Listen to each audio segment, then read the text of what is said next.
Hello everyone, welcome to the microprocessor and applications lecture class. In this class we will discuss the arithmetic group of instructions. आज की class में हम लोग arithmetic group of instructions जानेंगे कि arithmetic group of instructions होता क्या है और arithmetic group में कौन कौन सा instructions आता है। तो जो arithmetic instructions होता है they are used to add, subtract, increment or decrement the data in registers or in memory। मतलब जो भी registers या memory में जो भी data दिया हुआ है उसको अगर हमको add करना है या फिर subtract करना है या increment करना है या decrement करना है, उसके लिए जो भी instructions हम use करेंगे वो सारा instructions arithmetic group of instructions में आएगा। तो वेरियस इंस्ट्रक्शंस जो इस कैटेगरी में आता है वो है add, subtract, increment and decrement. So we will discuss all these arithmetic group of instructions one by one. तो हम लोग आज ये जानेंगे कि कौन कौन सा इंस्ट्रक्शन इस ग्रुप में आता है। सबको हम लोग एक एक करके जानेंगे कि उसका क्या पर्पज़ है, किसके लिए यूज़ होता है वो इंस्ट्रक्शन। तो पहला इंस्ट्रक्शन जो इस कैटेगरी में आता है वो है ADD, add. So add instruction क्या करेगा, it will add to the accumulator. मतलब अगर ऐड के साथ कोई भी रजिस्टर दिया हुआ रहेगा तो वो क्या करेगा, वो ऐड करेगा रजिस्टर के कंटेंट को with the content of the accumulator और जो भी रिज़ल्ट आएगा, मतलब जो भी सम आएगा उसको वो एक्यूमुलेटर में प्लेस कर देगा। इसलिए ऐड इंस्ट्रक्शन जो है that is used for adding the content of a register or the content of a memory with the accumulator. Similarly next instruction जो है that is ADI. Actually ADI जो होता है that is used for adding immediate data to the accumulator. मतलब ADI के बाद जो भी data दिया रहेगा उसको वो directly add कर देगा with the content of the accumulator और जो रिज़ल्ट आएगा, जो सम आएगा उसको वो एक्यूमुलेटर में प्लेस कर देगा। फिर नेक्स्ट इंस्ट्रक्शन जो इसमें आता है वो है ADC। तो ADC instruction is used for adding the content of a register or the content of a memory with the content of the accumulator using carry flag. तो यहाँ पर जो कैरी स्टेटस होगा वो भी ऐड होगा with the content of the accumulator. Next instruction is ACI। So ACI जो होता है that is use for adding immediate data to the accumulator using carry. तो यहाँ पर ACI में क्या होगा कि ये क्या करेगा, इमीडिएट डेटा को ऐड करेगा with carry to the content of the accumulator and it will place the sum in the accumulator और जो सम आएगा उसको एक्यूमुलेटर में ही प्लेस कर देगा।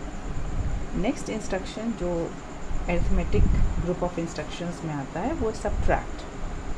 तो एक्चुअली जो ये SUB है it is used for subtracting the data of any register or memory from the content of the accumulator. तो एक्चुअली ये जो SUB इंस्ट्रक्शन है ये किसी भी रजिस्टर के कंटेंट को या किसी भी मेमोरी कंटेंट को एक्यूमुलेटर के कंटेंट से सब्ट्रैक्ट करेगा और जो रिज़ल्ट आएगा उसको एक्यूमुलेटर में प्लेस कर देगा। नेक्स्ट इंस्ट्रक्शन है SUI।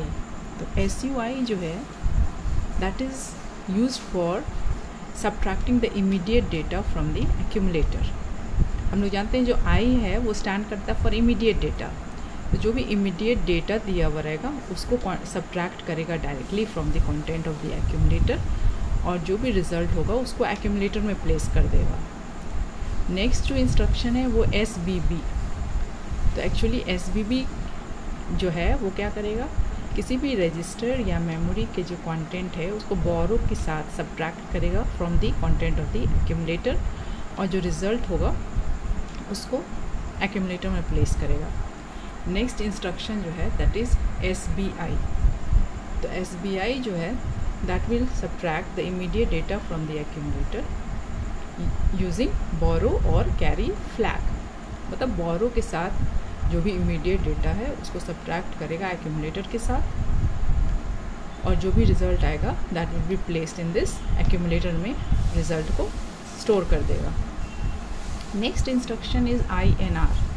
So INR is use for incrementing the content of any register by 1। तो INR इंस्ट्रक्शन जब भी हम लोग देंगे, जो भी रजिस्टर का कंटेंट है उसको 1 से ये इंक्रीज़ कर देगा। उसी तरह से DCR जो है, this is instruction for decrement. So it will decrement specified by 1। मतलब जो भी डिक्रीमेंट के साथ जो भी रजिस्टर दिया रहेगा उसके रजिस्टर के कंटेंट को ये डिक्रीज़ कर देगा बाय 1। INX, जैसे X टर्म यूज़ होता है फॉर रजिस्टर पेयर, तो ये भी इंक्रीमेंट करेगा, लेकिन ये किसको इंक्रीमेंट करेगा? ये इंक्रीमेंट करेगा रजिस्टर पेयर को बाय 1। उसी तरह से ये जो नेक्स्ट इंस्ट्रक्शन है DCX, ये क्या करेगा? ये डिक्रीमेंट करेगा रजिस्टर पेयर को। X जो होता है ये यूज़ होता है रजिस्टर पेयर के लिए, तो DCX क्या करेगा? ये डिक्रीमेंट करेगा रजिस्टर पेयर को बाय 1। सिमिलरली जो DAA है इंस्ट्रक्शन, ये यूज़ होता है फॉर डेसिमल एडजस्ट एक्यूमुलेटर। और ये जो इंस्ट्रक्शन है DAA, डेसिमल एडजस्ट एक्यूमुलेटर, ये जनरली यूज़ करते हैं हम लोग ऐड या ADC कमांड इंस्ट्रक्शन के बाद यूज़ करते हैं, क्योंकि जो भी सम होता है वो हेक्साडेसिमल में होता है, और इस इंस्ट्रक्शन से हम लोग उस हेक्साडेसिमल सिस्टम से उसको कन्वर्ट करते हैं डेसिमल सिस्टम में। नेक्स्ट इंस्ट्रक्शन है DAD। DAD जो है एक्चुअली है ये instruction, DAD stands for double registered add. तो एक्चुअली ये क्या करेगा? ये ऐड करेगा जो भी रजिस्टर पेयर का जो कंटेंट है उसको ऐड करेगा HL रजिस्टर पेयर के कंटेंट के साथ। तो ये सारा इंस्ट्रक्शंस जो है, जैसे कि ADD है, फिर ADI है, ADC है, ACI है, SUB है, फिर SUI है, SBB है, SBI है, फिर INR, DCR, INX, DCX, DAA and DAD। ये सारा instructions arithmetic group of instructions में आता है। तो आज हम लोग इसको देखें कि किस पर्पज़ के लिए, इस इंस्ट्रक्शंस का क्या पर्पज़ है, इसको डिटेल्स में हम लोग नेक्स्ट लेक्चर क्लास में इसको स्टडी करेंगे। So that's all for this class. See you in the next part of the arithmetic group of instructions.